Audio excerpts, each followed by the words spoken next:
ആശ്വാസകരമായിട്ടുള്ള ഒരു നിലപാടാണ് സംസ്ഥാന സർക്കാരിന്റെ ഭാഗത്തു നിന്നും ഉണ്ടായി. പക്ഷെ ഇത് കുറച്ചുകൂടെ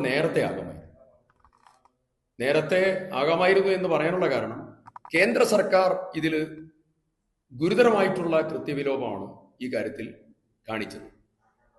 അവര് 2024 ജൂലൈ 30 ഈ ദുരന്തം ഉണ്ടായപ്പോൾ അന്ന് നാഷണൽ ഡിസാസ്റ്റർ NDM ആക്ട് അനുസരിച്ച് സെൻട്രൽ ഗവൺമെന്റിന്റെ റെസ്പോൺസിബിലിറ്റിയാണ് ആശ്വാസധനം കൊടുക്കലും ആസ്തികൾ പുനഃക്രമീകരിക്കലും അതുപോലെ ഇതുപോലെയുള്ളതായിരിക്കുന്ന സാമ്പത്തികമായിട്ടുള്ള ബാധ്യതകൾ ഏറ്റെടുക്കൽ സെൻട്രൽ ഗവൺമെന്റ് ഉത്തരവാദിത്തമാണ്.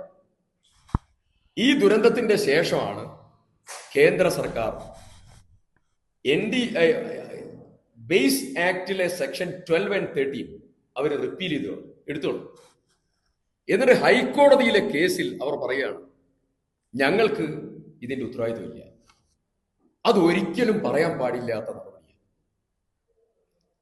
അവർ ചെയ്യില്ല എന്ന് ബോധ്യം വന്നാൽ ആ സമയത്ത് തന്നെ നമുക്ക് ടേക്കപ്പ് ചെയ്യാം.